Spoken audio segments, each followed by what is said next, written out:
Fala pessoal, sejam bem-vindos a mais um. Casal Reage, meu nome é Alice. Meu nome é Captiones, me mostramos aonde? Estamos em live lá na Twitch, então já aproveita e nos acompanha por lá pra você ver os reacts ao vivo junto com a gente. Trazendo aqui um vídeo do Taigo. Vou me inscrever aqui, deixar o meu like. Já aproveita, se inscreva no nosso canal e deixa seu like. O que é mais forte? O que é mais vídeo forte? aí sobre o Arima, acredito eu, né? Uhum. Vamos lá, 3, 2, 1, Gol. gol. Tóquio, Gol. gol. Ah! Nossa, que de tio.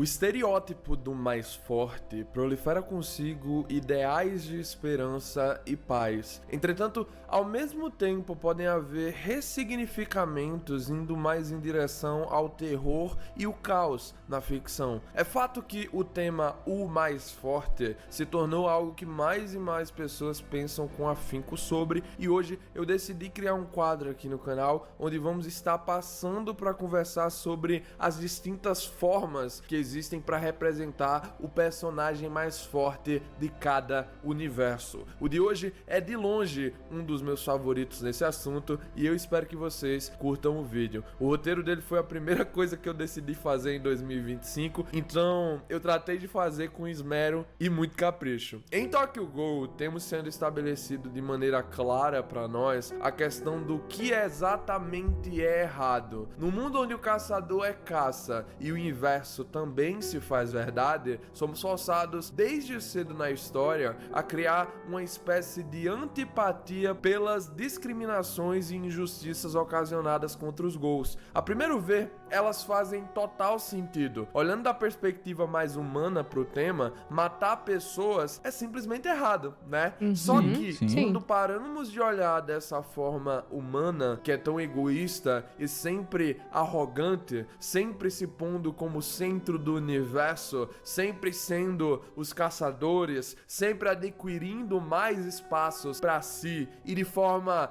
burra até, sempre se autodestruindo por isso, acabamos percebendo que, para falar a verdade, a existência de uma nova espécie que possua em sua base nutricional a necessidade de carne humana traz uma questão que afeta a metodologia de raciocínio que está no cerne dos Homo sapiens. Você é tão acostumado a transformar o ambiente ao seu redor, pavimentando a terra, denegrindo a fauna, destruindo a flora por causa das suas que legal, necessidades, diferente, né? não possui mais o império absoluto sobre as espécies. Inicialmente, a razão lhe fala para retomar o lugar que foi dado a ti pelos céus. Como pode alguém questionar uma verdade tão indubitável? Mas, com o passar do tempo, logo fica perceptível a diferença. Você não é mais o mais forte. O caçador virou caça. Ou pelo menos era isso que deveria acontecer, certo? Se não existisse ninguém do nosso lado forte o bastante para nos proteger. Arima Kishou surge como uma anomalia na obra, justamente por isso. A lógica é totalmente ignorada quando ele entra em cena pela primeira vez. E dali em diante, a rota genérica do herói é quase que expugnada totalmente da trama de Tokyo Ghoul. Não há vontade, apenas submissão. Quando entras numa batalha contra esse mais forte em específico, seu objetivo não é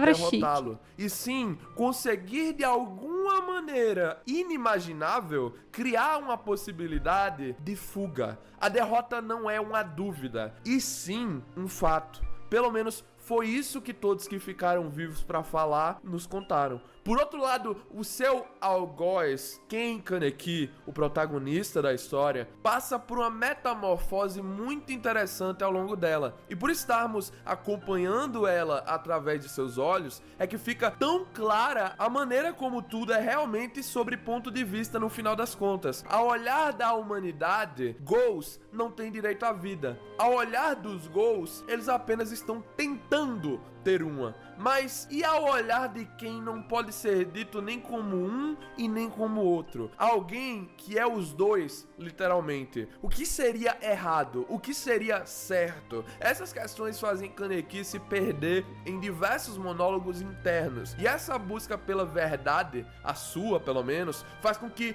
o próprio amadureça. Mas, a propósito, tudo isso perde o seu valor a partir do momento que surge Arima Kishou. Quando eu recobrei meus sentidos, eu estava sozinho. Minhas feridas haviam sido curadas e eu continuei caminhando com um objetivo vago, tentando dissipar o mal que estava crescente em meu peito. Ao entrar em uma área aberta, havia o cheiro de flores mortas e no meio do canteiro, lá ele estava, sem ninguém dizer nada, sem se apresentar, como um quebra-cabeça não resolvido, se encaixando misteriosamente sozinho. Só de ver aquela figura, eu compreendi exatamente quem havia encontrado. Lá estava o Deus da morte.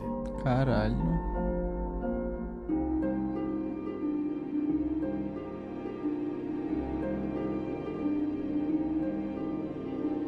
Ele botou o Kaneki pra mamar de cu força, não foi?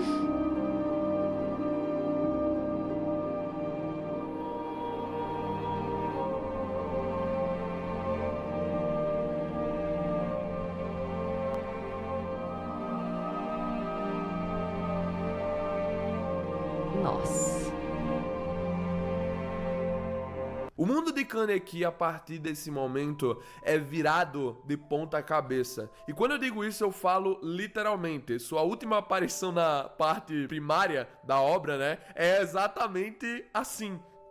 Gente. Tendo suas memórias apagadas, agora ele era conhecido pelo nome de Raize Sasaki, um caçador de gols recém-chegados à organização, treinado por ninguém mais, ninguém menos que o próprio Arima Kishou. Os laços paternos entre os dois se desenvolveram durante esse período, foi uma espécie ali de ligação de pai para filho, uma espécie de ligação ali de sensei para aluno. E quando discutimos sobre o que é o mais forte, precisamos entender que por mais que singularmente a própria pergunta já se autorresponda, essa resposta se faz superficial perante ao que os autores em suas respectivas obras querem trazer com isso. Em One Punch Man, por exemplo, Saitama é o mais forte, utilizado de maneira cômica, com outros traços por trás dessa capa metafórica que ele usa. Em My Hero Academia, o All Might foi, pelo menos por um tempo, o mais forte, que representava a paz e a esperança da humanidade. E ele executa isso aí, né, muito bem, tendo até a alcunha de símbolo da paz. Mas em Tokyo Ghoul especificamente, o único traço devastadoramente implícito por Suishida, o autor da obra, com o seu mais forte, é nada mais, nada menos do que o de medo. O objeto de escárnio é o fato de que não importa o quão você se esforce, treine, estude, melhore, independentemente, se você for um ghoul, sua vida acabará no momento que encontrar Arima Kishou. Isso, claro, se você não fugir, né? E isso é, se você conseguir fugir. É a única dúvida que dá pra ter numa batalha contra esse cara aqui. O poder de Arima jamais foi medido. A diferença só fica mais clara a partir do momento que você descobre que ele tava solando vários gols na obra, que em teoria ali eram o ápice da força do universo no quesito realmente de poder ali, simplesmente, tendo glaucoma, ok? Tendo fucking glaucoma. Pra deixar mais claro, o cara tava ficando cego e passando a faxina nos gols mais fortes existentes como do se não universo. fosse nada. Eu não acho que é uma humilhação maior do que perder antes mesmo de começar a lutar. Tipo, não é como se em si a questão dos combates contra o Kishou fosse quem vai ganhar. Na verdade, em todas as vezes era mais sobre o inimigo dele começar a se despedir da sua passagem na Terra. Era mais sobre olhar a morte cara a cara e poder aceitar ela da sua forma mais tangível possível. Quando você Rezar pra lia que o o mangá céu. Ah, e porra. ele aparecia, tu começava a se questionar qual era o próximo reforço do Vasco. Será que alguém apareceria ali pra dar tempo pro outro fugir? Como lidar com a força tamanha que nem essa? E a resposta acabava que, por ser a mais óbvia e dolorosa de se admitir, não tem como. E é a partir até disso que eu gostaria de desenvolver um pouco sobre essa questão Caralho. em específica, a destruibilidade dos mais fortes dentro dos diversos universos dos mangás que nós consumimos. A maioria dos autores criam personas com esse estereótipo e simplesmente são derrotados para algo que, em teoria, deveria ser fictício. O personagem ganha tanta vida que ele sai da obra, basicamente, ao ponto que começa a ditar as decisões que o autor deveria tomar nela, simplesmente porque o universo tende ao desequilíbrio com ele estando presente nela. Um ótimo exemplo de se pegar é o próprio Satoru Gojo, né? É, Você foi o que eu percebe que o pensei. Gege Akutami não tinha como desenvolver os garotos com o Gojo presente na trama. Todos os problemas eram quase que facilmente resolvidos com o Hollow Purple, e até no caso de não serem, o problema real que o Gojo proporcionava era que ele era quase como se fosse um imã que puxava toda a atenção do público pra si. O protagonista, os personagens mais figurantes, os Foi. vilões, todos, sem exceção, perdiam qualquer valor que podiam acrescentar só pelo fato de estarem presentes no mesmo local que ele. É por isso que a Akutami começa a se perder na sua história a partir do momento que o próprio é selado, porque a pergunta real que foi feita na sua mente, provavelmente, é a seguinte: o que é que eu vou fazer quando ele sair? Eu ainda quero um dia comentar mais a fundo sobre esse aspecto usando vários exemplos, mas o mais importante que eu quero tirar daqui para com o personagem do Arima Kishou é a forma como o Ishida consegue ter um controle sobre ele muito melhor do que, por exemplo, o Akutami. Eu não quero entrar em méritos de ficar denegrindo nenhuma obra aqui, eu ainda amo Jujutsu Kaisen, se for pra criticar, deixa pra um vídeo mais específico pra isso, mas o fato é que você sente que tem algo de errado desde o momento que o Gojo volta. Seja ele decidindo ali esperar um mês, sendo que os inimigos estavam na sua frente logo quando ele saiu do cubo, seja a sua prematura derrota e o papo torto ali no além que ele teve. Pra proposta do personagem, teve até muita gente que entendeu o ponto, mas ainda assim, há uma espécie de gosto insípido com relação à sua conclusão, que vai muito além de você apenas gostar do que o mais forte de Jujutsu Kaisen representava. Quando trazemos a Arima Kishou para essa mesma situação, você percebe que o caminho era apenas um. O universo não mais conseguiria lidar com esse desequilíbrio, e para a obra ter sua desenvoltura final, o que o Ishida ali tinha idealizado, pelo menos, o mais forte dela precisava ser limitado. Mas antes disso, o autor faz questão de deixar claro com o diálogo lendário desse homem pro seu filho o que realmente esse cara é dentro desse universo. Tivemos ali a batalha inicial do Kaneki, que já tava emo pra caralho, já tinha ficado muito mais forte do que da primeira vez que ele tinha enfrentado o Arima, que aqui, só ressaltando pra quem nunca consumiu Tokyo Ghoul, quanto mais Obrigado. emo o Kaneki fica, mais forte ele tá, beleza? Ah, obrigada, Ai, isso é um importante. Não sei aonde do Kaneki, como é que eu me baseio, quão poderoso ele era. Tu Quanto olha mais- pro grau de emo, o quanto mais emo ele tiver, mais forte ele vai estar, tá bom? Tu não precisa pensar nos poderes, em quem ele tava derrotando, só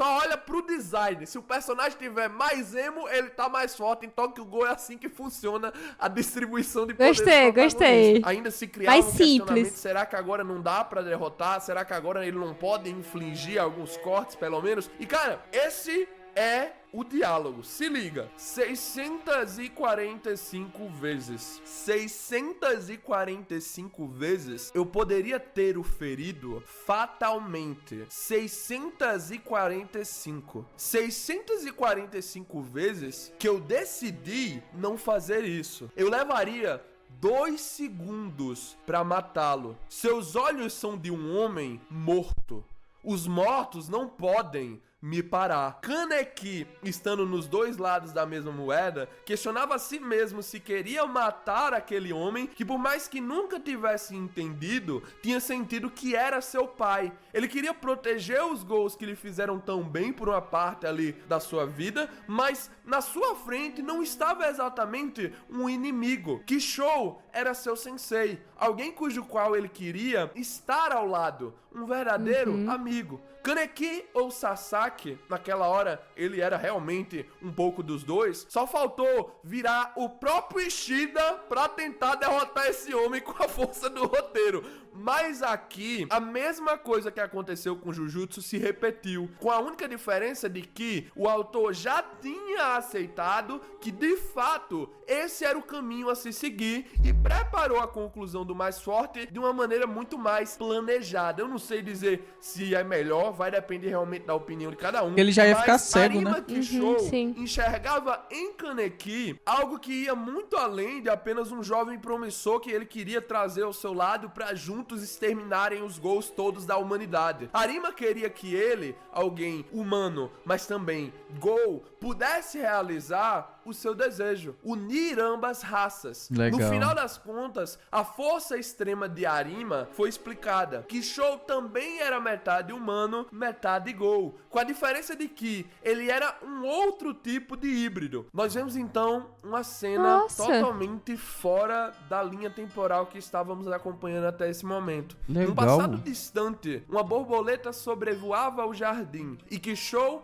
a pegava com a mão, simbolizando ali quase que um esmagamento, né? Ele arrocha ali, aperta com a mão ela, parece que Arrocha. ele realmente matou ela. Pelo menos é isso que dá pra se interpretar a primeiro ver, né? Quando ele é perguntado qual era o problema, ele apenas respondeu: um inseto. Tão frágeis, tão fracos. E essa era a mesma situação que Kaneki se encontrava. Quando os membros da CCG, o Esquadrão de Extermínio de Gous, foram perguntados quem era Arima Kishou, as respostas foram todas sem substância. Um cabeça de vento, mas mais do que isso, ele é um gênio. O Arima é muito forte. Eu o conheço há muito tempo, mas eu fico triste em dizer que eu não sei muito sobre ele. Ele realmente é o investigador que todos nós admiramos. Não há dúvidas de que ele é a maior força que a CCG possui. Ô, que caba A força foda, né? absoluta também representava por si só a incompreensão. E foi sendo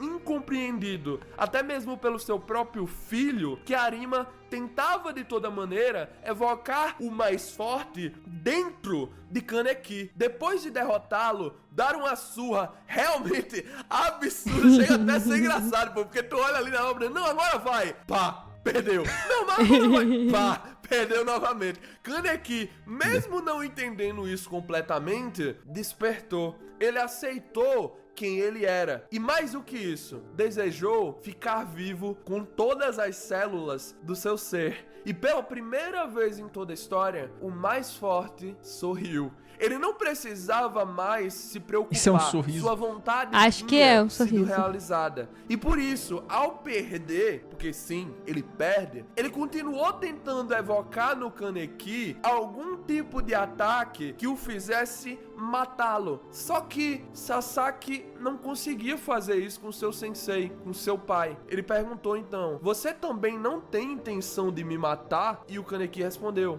não. Olhando pra cima Ué. e respirando fundo, o mais forte entendeu. Era ali que sua vida acabava, cortando seu próprio pescoço nos seus últimos momentos aos braços de seu filho. Ele pediu que o próprio fingisse que tivesse o matado. O seu desejo seria compreendido em breve. Agradecendo o Kaneki por entender seu pedido, a conclusão daquele inseto mostrado do nada foi demonstrada.